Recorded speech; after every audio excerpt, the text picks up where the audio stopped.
Nie szkoda, trzeba tego bać.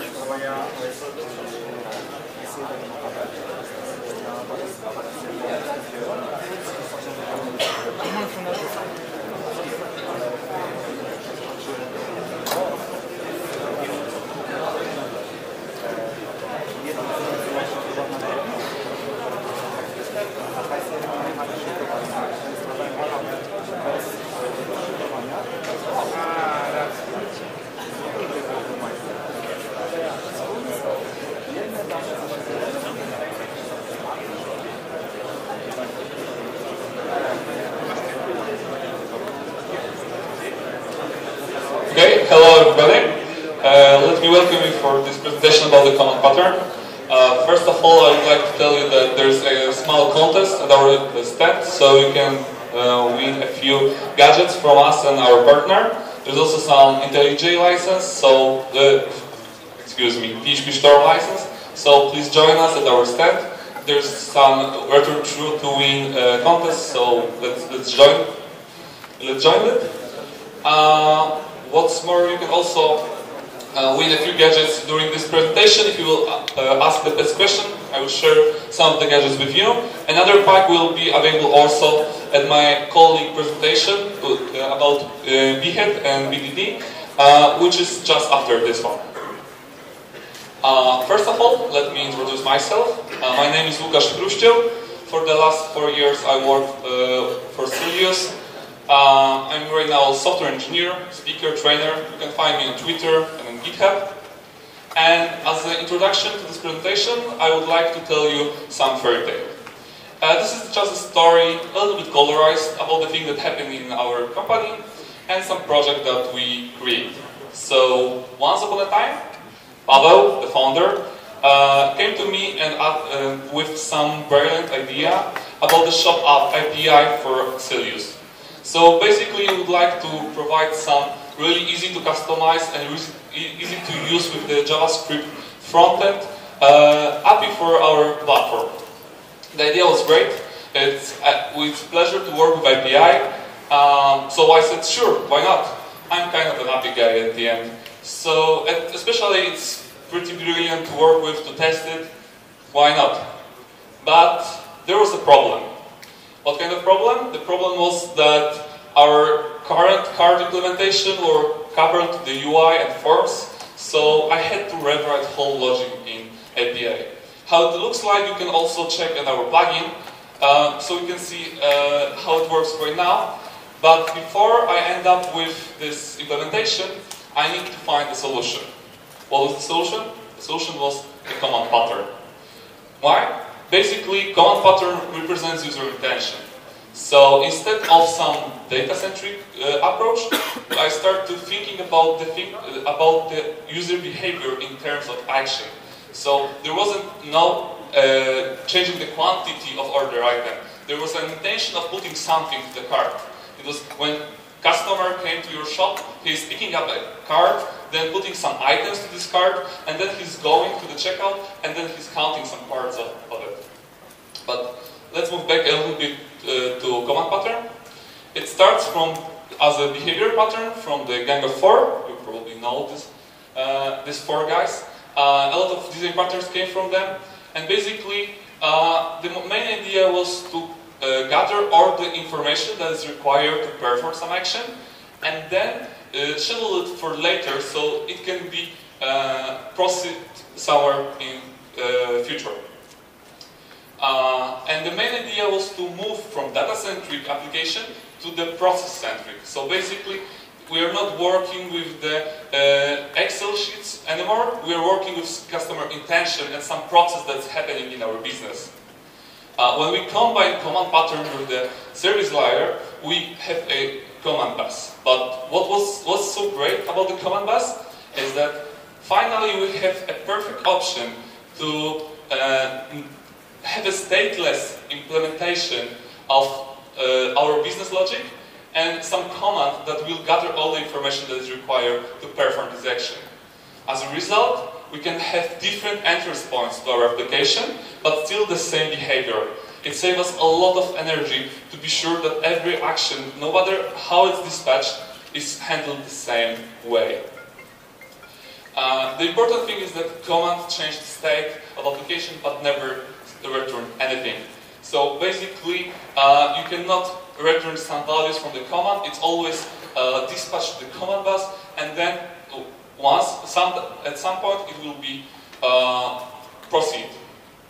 Basically, when you have some user intention, you send something to the controller, it's translated to the command, then the command is interpreted by the handler, then probably will save something to the database for later, and preferably not federated data can be represented to the customer. But it doesn't have to be always this way. Of course, if you are just starting with the command pattern, let's even use a doctrine and steal entity, but just remember that each change should be done with the command. You can always mix the implementation that you are using. And of course, command pattern is not a silver bullet. It's really great to handle some complicated business logic, but it comes with the cost of code overhead at the end. But how does it look like? Basically, when we will think about the commands, it's just a DTO. We can describe our classes with the few sentences. Basically, we will have an information about, for example, when we're putting something to the cart, we'll have information about our cart, our product that will be put there, and about the quantity. There's nothing more. It's just a simple DTO with some getters. An important part is that this DTO has to be always valid, of course, from the perspective of DTO only. Then, once it's dispatched, you will have some class that will gather the information. So, as we have a code, we can just take some product from our database. This is just a series implementation, so we need to assert that the product is simple, just the business logic behind it, and just at the end, we'll modify the cart and put some 5 items to it, nothing more. And the code is even simpler. So basically, we have some cart, we have some product, we get the first variant and modify cart at the end. It's really simple to put the logic here. The logic is pretty straightforward and super easy super easy to test it. What are the merits of this approach? It's obvious that thanks to command pattern, it's much easier to follow single responsibility principle. Also, it's much easier to test this approach. Basically, as our code is stateless, it's much easier to set up our current state of app and then perform some action. Also, we are decoupled from infrastructure. Basically, it also happened to us once that we start developing some application that had some GraphQL-based UI. But it appears that we don't have enough resources to implement it, so at some point we need to move more to the tweak-based UI. And as all the application was always handled with the commands, there was no problem at the application level of it. We just had to implement a new way how to interact with application, but it was only the mapping from the request to the command, nothing more. Also, we are decoupled from forms. So once you have an application, once you are using, for example, Symfony, and it's super easy to couple your entity with the form. So basically, you have data structure that you can change anything. But at the end, it's super easy to also break the data and put some invalid data there. It's much easier if you are working with decoupled entities that are decoupled from forms. And then when you are just thinking about the intention of the user and gather everything at once, so you can be sure that your state of application is valid. At the end, it's important to know that commands are really, really useful for complicated business logic. Of course, there's also a drawback. Drawback is pretty obvious. It just requires more code to cover the same action. When we are talking about the command buses, there's a lot of tools that are available in PHP. There is a technician, proof service bus, Broadway, simple bus. All of them will do the job for you. Just take any of them and try in your one-off application. But what we'll do next if we will decide to use a command pattern in our application? Basically, we can separate the write model from the read model, so it's much easier then to improve performance of our application. We can move to more event-based architecture, which plays really, really great with command pattern. And we can also, it can be also the first step to go to event sourcing of our application. Let me prepare also a small demo. Let's see if it will work.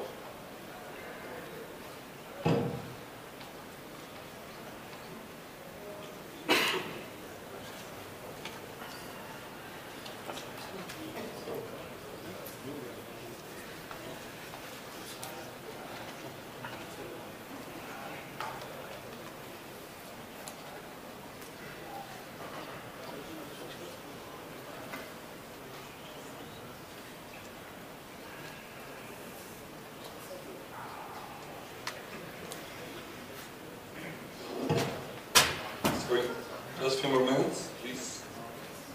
Okay.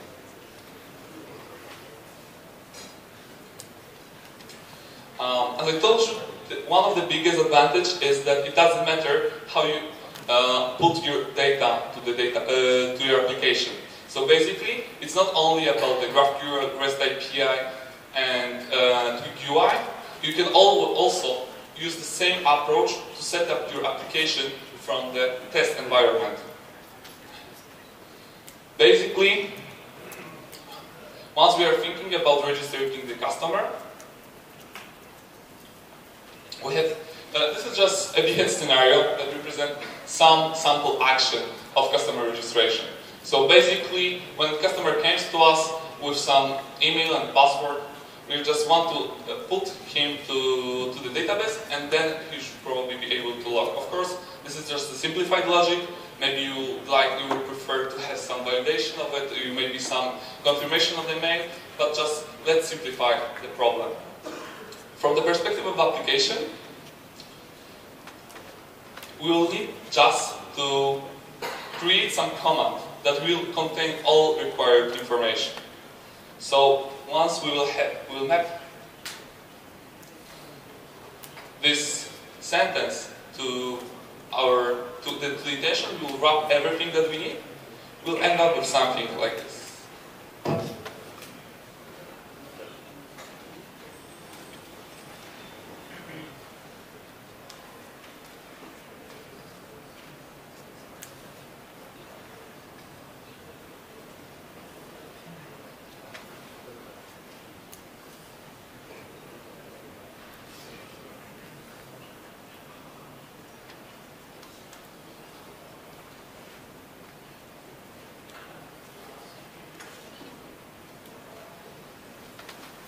Basically, all I just done here, I just dropped the information about our customer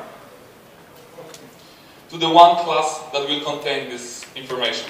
Probably this register customer class can contain some validation. Maybe you will hash the password there. Maybe you will just use another DTO to handle some invariants about the name and the email. But just for simplified of the problem, we can just keep it as being DTO. We can also describe what happened there. So basically, another advantage of this usage is that it's pretty straightforward to describe what are the merits, what is required to perform some action. From the perspective of registering the customer in my sample application, I just need name, email, and the password. So let's call the class. Let's run spec. Of course, I need a new command. Let's not create this one yet. But let's use some useful. Okay. Basically, from now on, I will just create a new command that will gather all the information about our newly created customer. As you can see here, I will have just 3 fields: name, email, and password.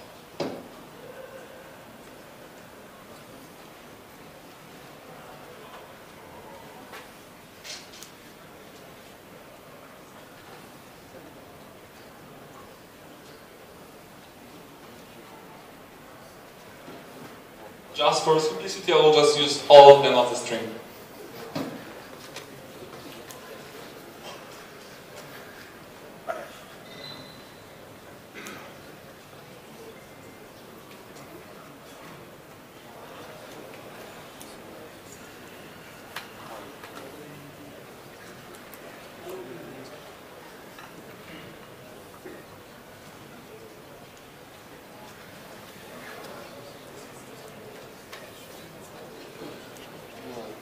As you can see, once we are talking about the commands, it's just a simple DTO. Nothing special. It's even simplified to not have any variants there.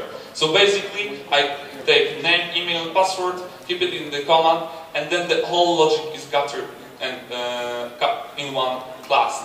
Basically, I'm also not able to change this data once I will dispatch it to the command bus.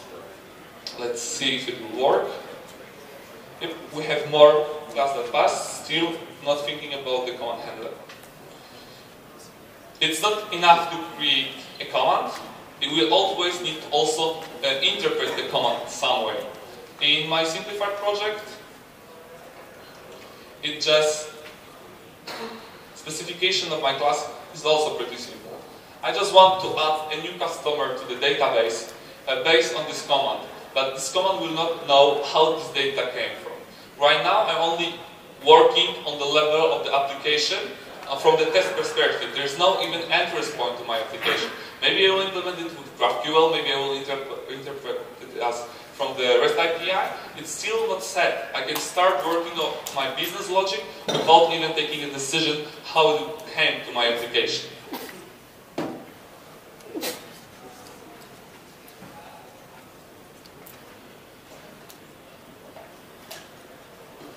Let's just implement this class to see if our behead will work.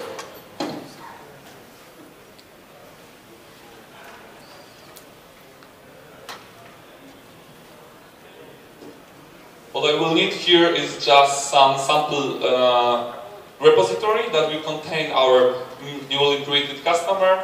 I need to take this command and interpret it with this service.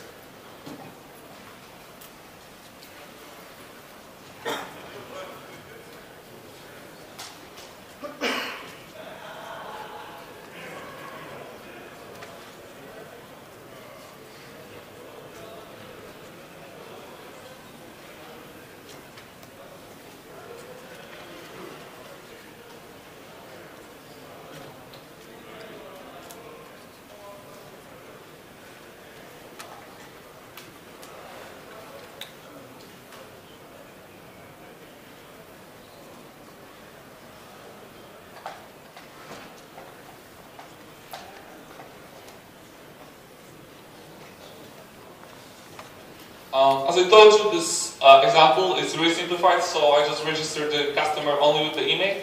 But of course, we should hash the password, move some few more action. But still, I just can gather all the information about the customer and all the process of the registration of the customer into one class and one function. That's decoupled from the way how I gather the information about the registration.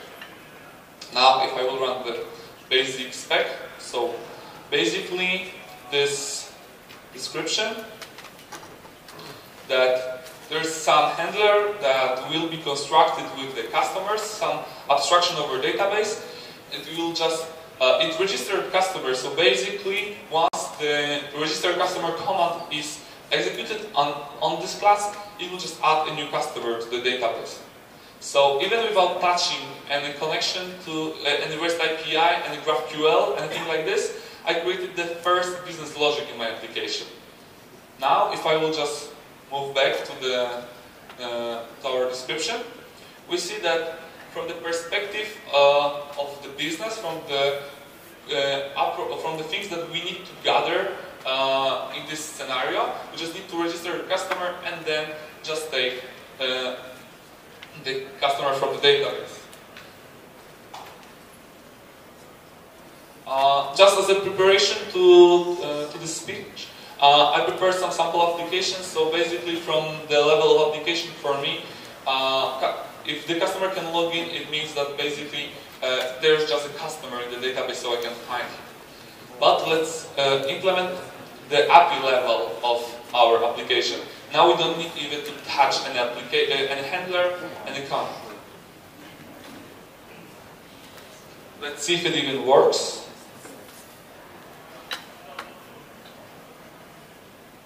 Okay. Just as a side note, this sample code is created on the top of Symfony 4, and Symfony Messenger is used as a command bus. Okay? As you can see here, the first implementation worked fine. So basically, in these few minutes, I created the first command that can be interpreted in the application, and something new appeared in my database. But then I still need to implement my API. Of course, this is the code overhead that is in our application. I will spend much more time on testing application, and I will create more classes to do the same. I could just create a new customer in the controller. But on the other hand, with the time, it allows me to change the way how I interact with application without changing the business logic.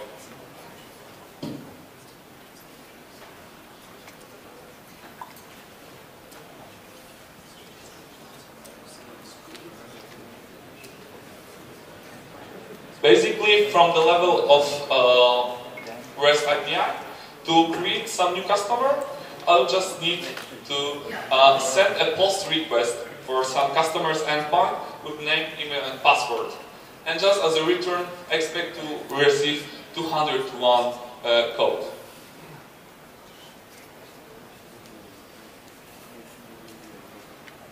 Okay. Of course, I need some controller that will interpret this action. So let's go to some register customer action. This is really simplified controller with only message bus. You will just get a request, interpret it somehow, and return response. How it can looks like in a really simplified example.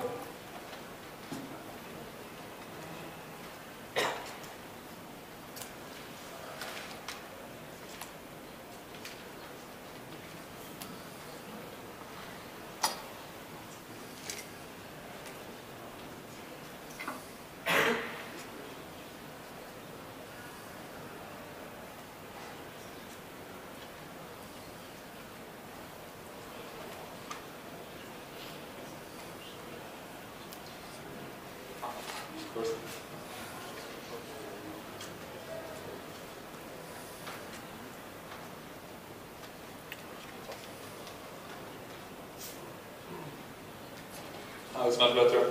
But basically, from the perspective of this implementation, I just need to take from the request name, email, and password, and then put it to the new customer command. But if there will be missing any of this information, the command will be just not created, and nothing will happen to the application because it will not be able to even create a command.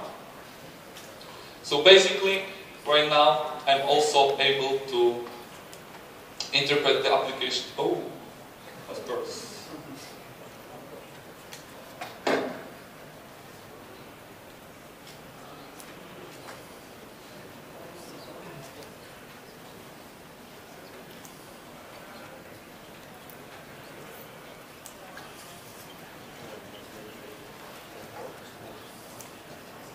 Now it should work.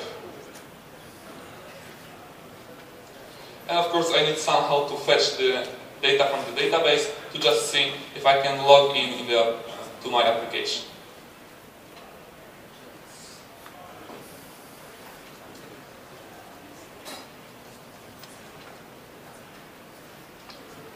Once more time, I just simplified the example. So basically, in my case, if I can just find the customer in my database, it means that I'm able to log in, nothing more. it was just a really simplified example to show you that from the perspective of commands, we can start thinking about our application only with the test. So we can basically put the business logic and interpret some scenario with only comments, and then start thinking how is the best way to interpret them. And maybe in some point of time, we can also change the way how we are interacting with our application.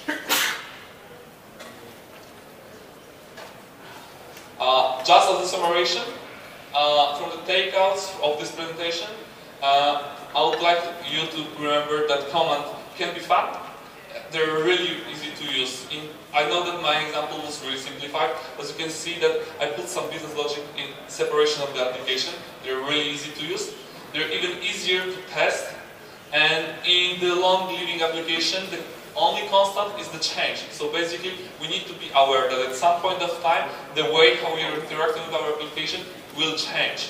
And command pattern will help us to put the really important business logic in the way that we can really force this, we can really change the way how we are interacting with the application.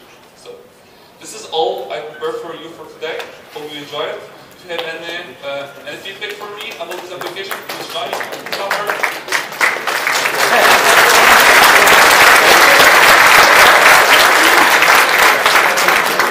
Thank you very much. Let's have some questions if you have any. There is still a prize for the best question. Anybody? So you can of course also challenge us in the chat. Oh, do you have any question? Okay.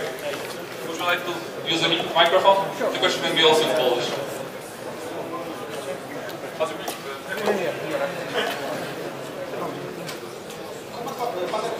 Ale co w przypadku zwiększającej się liczby klas, które musisz cały czas pilnować w projekcie? Czy na dłuższą metę to nie mieć problematyczne, będzie aplikacja rosła? Z swojego przykładu wiem, że mam nadzieję, że to nie problem, że już odpowiadam pytanie po polsku. Wiem, że jeżeli te klasy są otestowane, to nie jest dużym kosztem ich utrzymania. Pytanie, jak często zmienia się API, jak często będą się zmieniały te klasy. Tylko że klasy będą rosły tak samo, jak rośnie Twoja aplikacja. Każda z komand będzie odzwierciedlała pewną intencję. W związku z tym to intencje będą się zmieniały, czyli to, czego użytkownicy oczekują. Czy to jest złe? No na pewno rodzi pewien overhead w kodzie, ale jak na razie mi się sprawdzało to bardzo dobrze. Bo im więcej klas... Muszę porozmawiać w mikrofonie po prostu. Im więcej klas, to znowu więcej rzeczy do refaktoru. W ramach jak będzie aplikacja rosła, to jest... taki niuans, który pojawia się w trakcie utrzymania sobie Jasne, masz rację, tylko że zazwyczaj pojedynczej intencja jest raportowana przez jeden komand, czyli zasadniczo i tak, jeżeli przychodzi czas na refaktor, to traktujemy intencję po intencji, więc ten refaktor oczywiście, jak aplikacja będzie rosła, to będzie dużo rzeczy do zmiany, ale i tak będziemy ją traktować jedną po jednej. No, jeżeli mamy dużą aplikację z dużą ilością interakcji, to nawet bez komand potrzebny jest olbrzymia ilość klas, które musimy zmienić, dostosowywać. No, wydaje mi się, że jest jakiś tam overhead w kodzie, ale jest warty tego, żeby trzymać ją z daleka od infrastruktury, żeby to logikę biznesową mieć separowaną.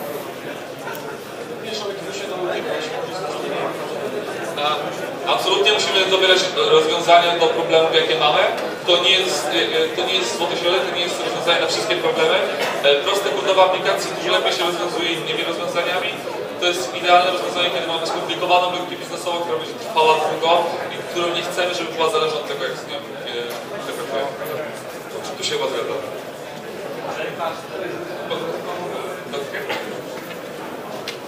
Czy w takim razie wlewasz tego komanda wszędzie? Czy na przykład jest tak, że masz aplikację, która jest mieszana, czyli w niektórych częściach aplikacji używasz komandów, a niektóre po prostu ręce na twarz bo to jest... Jak wspomniałem, 4 lata w Syliusie i właściwie wszystko, co robiłem, pracowało w tym momencie na Syliusie. Jeżeli pracowałeś kiedyś sam z Syliusem, w Syliusie mamy takie bundle, które bardzo ułatwiają pracę z krudami. Jest resort bundle właściwie jedna kawałek konfigu, masz całą konfigurację, już możesz po 4 linijkach YAML możesz już właściwie uderzyć do API, a po trochę większej konfiguracji masz już cały panel administracyjny.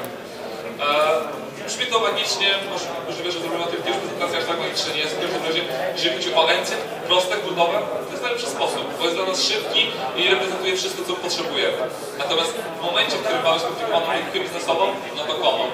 Inaczej trochę nie warto pchać wszystkiego tym samym sposobem. Łatwo jest się zapędzić, bo bardzo fajnie się z tym współpracuje, ale z drugiej strony warto też dobierać rozwiązania, więc raczej mam trochę mieszane, czyli staram się stosować do prudu nasze rozwiązania resorsowe, natomiast przy skomplikowanej logice biznesowej komandy. Jest coś, nie daje mi spokoju od jakiegoś czasu, czyli jeżeli masz komand, który ma, nie wiem, milion parametrów, Pisze mikrofon. Rozumiem, że połączysz tutaj jakieś tam value obiektów, tylko że wtedy się zrobi jakaś tam piramida, to do tego rapujesz jakąś faktorę Z perspektywy komandy staram się, żeby pojedyncze intencje były od siebie trochę niezależne. Oczywiście one czasami muszą iść w odpowiedniej kolejności i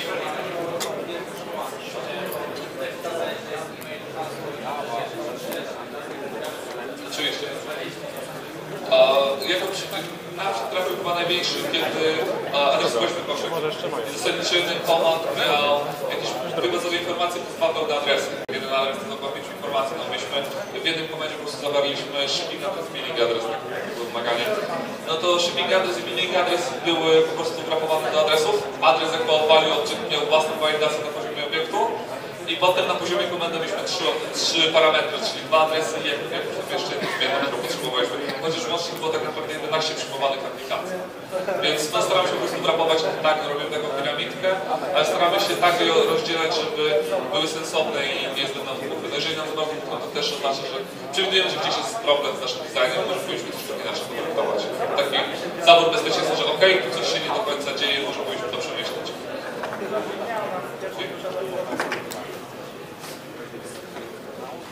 Cześć, dzięki za prezentację. Takie pytanie, czy mógłbyś pokrótce powiedzieć, jak często będziecie z tą sytuacją, kiedy jeden komand powinien zgodnie z logiką biznesową triggerować kolejny komand, na przykład w tej sytuacji, kiedy rejestrujecie użytkownika, tutaj na to, że musicie wysłać jeszcze maila, zrobić jakieś inne akcje. Oczywiście to wszystko zależy od tego, jak jest nasza aplikacja napisana, jakie mamy umiejętności w zespole.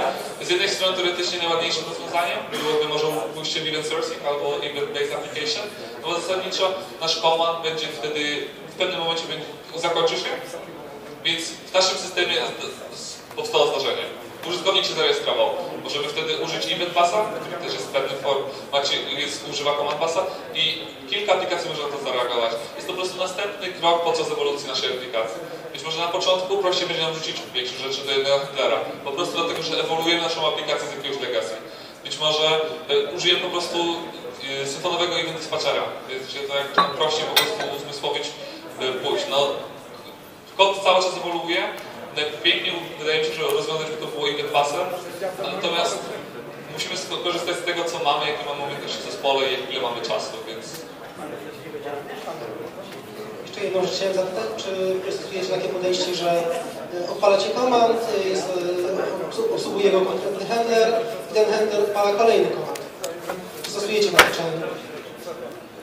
Jeżeli już potrzebujemy taki chain, no to prędzej potrafimy zdispatchować po prostu event. Nawet jeżeli nie iść w event sourcing, tylko zdispatchować event i na event passie. Jest jedna reguła, że command zawsze jest interpretowany tylko przez jeden handler, natomiast eventy mogą być interpretowane wielokrotnie. Więc z perspektywy handlera istotne jest to, że coś się zadziało, on wykonał swoją pracę, natomiast informuje resztę systemu, że coś się zdarzyło. No więc wtedy dispatchujemy event, właściwie coś bardzo podobnego do komendy, tylko że coś, co jest napisane wcześniej przeszłym, zdarzyło się, jest niezmienne. I może być interpretowane przez wiele i wtedy nasłuchujemy na te eventy, czyli bardziej idziemy już w tą stronę event-based architecture, ale jeszcze event source. Jeszcze jakieś pytania? Dziękuję bardzo w takim razie.